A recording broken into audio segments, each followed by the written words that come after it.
നമ്മുടെ ശത്രു രാജ്യത്തിനെ നല്ല ഒന്നാന്തര പാഠം പഠിപ്പിക്കാൻ തന്നെ ഒരുങ്ങിയിരിക്കുകയാണ് ഇന്ത്യ. ചെറിയ ചെറിയ കാര്യങ്ങൾ പോലും ശത്രു രാജ്യത്തിന് താങ്ങാൻ പറ്റുന്നില്ല. സിന്ധു നദീജല കരാർ ഉൾപ്പെടെയുള്ള നിർത്തലാക്കിയപ്പോൾ തന്നെ അവിടെ ആകെ വറുതിയിലാണ്. വറുത്ത് എടുക്കുക തന്നെയാണ് ഇന്ത്യ ചെയ്യുന്നത്. നമുക്കറിയാം, ജലക്ഷാമം, ജലയുദ്ധം എന്നൊക്കെയാണ് അവർ പറഞ്ഞത്. ജലക്ഷാമം കൊണ്ട് അവർക്ക് നിത്യപ്രതിയില്ല. ഇവിടുത്തെ ഈ പറഞ്ഞതുപോലെ നദികളെല്ലാം വറ്റി വരണ്ട് കിടക്കുന്ന അവസ്ഥ, ജലമില്ല, അവർക്ക് ലഭ്യമായിട്ടുള്ള വെള്ളമില്ല, ഭക്ഷണമില്ല. ഈ ഇടയ്ക്ക് നമ്മൾ അറിഞ്ഞ ഒരു കാര്യമാണ്, ഭക്ഷണത്തിന് പോലും വിലക്കയറ്റമാണ്. 1 കിലോ അരിക്കൊക്കെ 343 രൂപ. അവരുടെ പ്രധാന ഭക്ഷണമാണ് ഈ പറയുന്നത് പോലെ ചിക്കൻ, കോഴിയിറച്ചി എന്ന് പറയുന്നത്. കോഴിയിറച്ചിക്ക് പോലും 840-850 രൂപയോളമാണ് അവിടുത്തെ വില. അതായത് അവരുടെ നിത്യ ആവശ്യങ്ങൾക്ക് പോലും ഉള്ള സാധനങ്ങളോ അല്ലെങ്കിൽ ഭക്ഷണങ്ങളോ വാങ്ങിക്കാനുള്ള വരുമാനം അവരുടെ കയ്യിലില്ല. അത് മാത്രമല്ല അനവധിയായിട്ടുള്ള, അല്ലാതെ വലിയൊരു വിലക്കയറ്റത്തിലേക്കാണ് ആ രാജ്യം പോയിക്കൊണ്ടിരിക്കുന്നത്.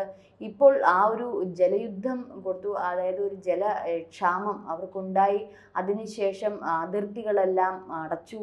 അതിനുശേഷം ഇത്തരത്തിലുള്ള ഭീകരരെ അവരുടെ താവളത്തിൽ കയറി കൊല്ലുവാനുള്ള തരത്തിൽ നമ്മളുടെ സൈനികർ അതിന് വേണ്ടുന്ന കൈകാര്യങ്ങളൊക്കെ ചെയ്തുകൊണ്ടിരിക്കുകയാണ്. പലവിധ ഭീകരരെ ഇതിനിടയ്ക്ക് വധിച്ചു കഴിഞ്ഞു.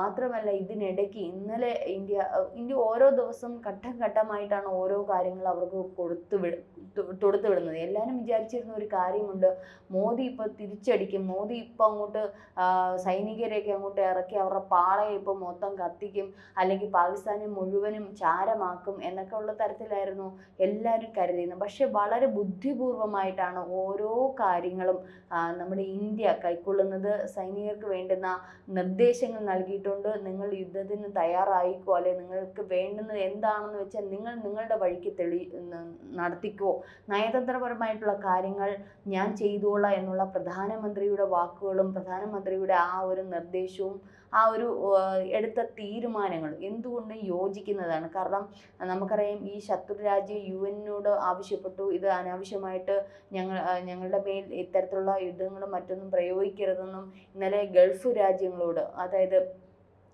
ഗൾഫ് രാജ്യങ്ങളിലെല്ലാം ചെന്ന് മുട്ടുകുത്തി എന്ന് പറയുകയാണ്, ഞങ്ങളെ രക്ഷിക്കണേ എന്ന്. അപ്പം ഒരു തരത്തിലും അവരെ ആരും രക്ഷിക്കാൻ പറ്റാത്ത തരത്തിലും, എന്നാൽ നമ്മൾ യുദ്ധം എന്നുള്ളതിലപ്പുറം മറ്റു പല ബുദ്ധിപൂർവമായിട്ടുള്ള കാര്യങ്ങൾ പോലും അവർക്ക് തടുക്കാൻ പറ്റാത്ത രീതിയിൽ അവരെ വളരെയധികം ഞെരുക്കിയാണ് ഇപ്പോൾ ഇന്ത്യ കൈകാര്യം ചെയ്യുന്നത്. ഇപ്പോൾ പുതുതായിട്ട് ഇന്നലെ വന്ന ഒരു വാർത്തയുണ്ട്. ഈ പറഞ്ഞതുപോലെ നമുക്കറിയാം, 2019 പുൽവാമ ആക്രമണത്തിന് ശേഷം ഇന്ത്യ പാകിസ്ഥാന് ഇറക്കുമതി ചെയ്യുന്ന അവരുടെ പഴങ്ങൾ, പെട്രോളിയം ഉൽപ്പന്നങ്ങൾ, സിമൻറ്റ് തുടങ്ങിയ എല്ലാ സാധനങ്ങൾക്കും 200% തീരുവ ഏർപ്പെടുത്തിയിരുന്നത്. കാരണം അന്ന് കൊടുത്ത ഒരു ഡോസാണ്. ഇപ്പോൾ ഇന്ത്യ അശേഷം ഇനി ഇങ്ങോട്ടുള്ള ഇറക്കുമതി വേണ്ട, അങ്ങോട്ടുള്ള കയറ്റുമതി വേണ്ട എന്നുള്ള നിലപാടിൽ തന്നെ ഇപ്പോൾ ഉറച്ചു നിൽക്കുകയാണ്. നമുക്കറിയാം, അയൽ രാജ്യങ്ങളൊക്കെയാണ് പരസ്പരം അങ്ങോട്ടും ഇങ്ങോട്ടും കയറ്റുമതി ഇറക്കുമതി കാര്യങ്ങളൊക്കെ ചെയ്താൽ അവരുടെ സാമ്പത്തികമായിട്ട് അവർക്ക് ഒരു മുന്നേറ്റം ഉണ്ടാകത്തുള്ളൂ. കാരണം ഇന്ത്യയിൽ നിന്ന് പോകുന്ന പലവിധ വസ്ത്രങ്ങൾ ഉൾപ്പെടെയുള്ള പലവിധ കാര്യങ്ങളുണ്ട്. അപ്പോൾ അത്തരത്തിൽ അങ്ങോട്ടൊരു കയറ്റുമതിയുടെ ആവശ്യമുണ്ട്, ഇങ്ങോട്ടുള്ള ഇറക്കുമതി. ഇത്തരത്തിൽ രണ്ട് വാണിജ്യ, അതായത് ഈ വ്യാവസായിക മേഖലയിൽ ഇന്ത്യ ഇപ്പോൾ എടുത്ത ഒരു നിലപാട്, ഇനി ഇങ്ങോട്ടും ഒന്നും ഇറക്കുമതി ചെയ്യേണ്ട, അങ്ങോട്ടൊന്നും കയറ്റുമതി ഇല്ല എന്നുള്ള ആ ഒരു നിലപാട് അടുത്തൊരു വലിയൊരു ബുദ്ധിമുട്ടിലേക്കാണ് അവരെ ആക്കിയത്. ഇതിനിടയിലാണ് ഇപ്പോൾ പാകിസ്ഥാൻ, സൗദി മറ്റുള്ള അറബ് രാജ്യങ്ങളുടെ അടുത്ത് ചെന്ന് ഞങ്ങളെ രക്ഷിക്കണം, അല്ലെങ്കിൽ ഇന്ത്യ ഇത്തരത്തിൽ ഞങ്ങളെ ആക്രമിക്കാൻ തയ്യാറെടുക്കുകയാണ്, ഞങ്ങളുടെ ഇടയിൽ ഇങ്ങനെ നയതന്ത്രപരമായിട്ടുള്ള പല കാര്യങ്ങളും ഞങ്ങൾക്ക് ചുമത്തുന്നുണ്ട്, ഞങ്ങളെ അതുകൊണ്ട് ഇതിന് ഒരു സമവായം, ഒരു അങ്ങോട്ടും ഇങ്ങോട്ടും ഉള്ള ഒരു ധാരണയിൽ എത്തണം എന്നൊക്കെ തരത്തിൽ ഇന്നലെ അറബ് രാജ്യങ്ങളെ ചെന്ന് അവരുടെ കാല് പിടിക്കുന്ന തരത്തിലുള്ള കാര്യങ്ങളൊക്കെയാണ് നമ്മളുടെ വാർത്തകളിലൂടെ നമുക്ക് കാണാൻ കഴിഞ്ഞത്. മാത്രമല്ല, ഏത് സാധന സാമഗ്രിയായാലും അതിൻ്റെ ഉറവിടമോ അത് കയറ്റി അയക്കുന്നതോ പാകിസ്ഥാനാണെങ്കിൽ ഇന്ത്യയിൽ കൊണ്ടുവരാനാകില്ല. അത് നേരിട്ടായാലും പരോക്ഷമായാലും മറ്റു രാജ്യങ്ങൾ വഴിയായാലും വിലക്ക് ബാധകമായിരിക്കും. ഇന്ത്യ വഴി മറ്റു രാജ്യങ്ങളിലേക്ക് പാക് സാധനങ്ങൾ കയറ്റി അയക്കുന്നതും നിരോധിച്ചു. ഇതോടെ പാകിസ്ഥാനുമായുള്ള ഉഭയകക്ഷി വാണിജ്യ ബന്ധത്തിനാണ് പൂർണ്ണ വിരാമമിടുകയാണ് ഇന്ത്യ.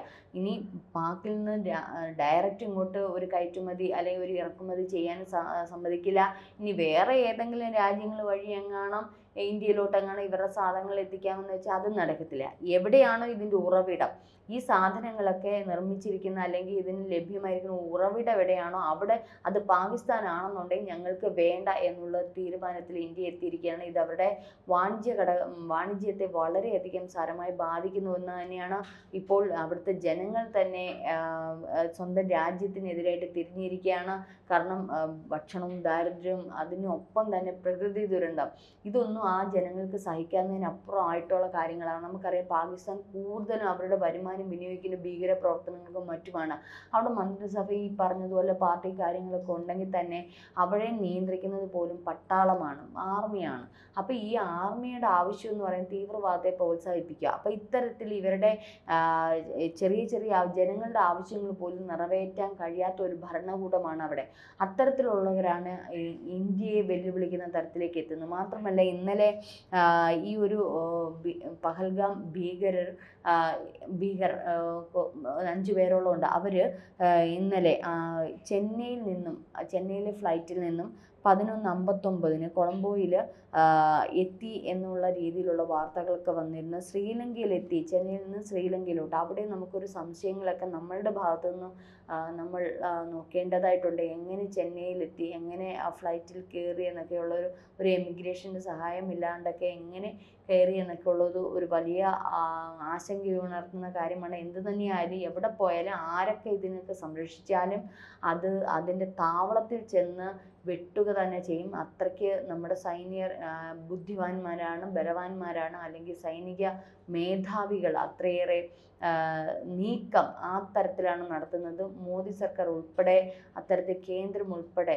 ഒറ്റക്കെട്ടായിട്ട് ഇതിനെതിരെ തന്നെ തിരിച്ചടിക്കുക തന്നെ ചെയ്യും.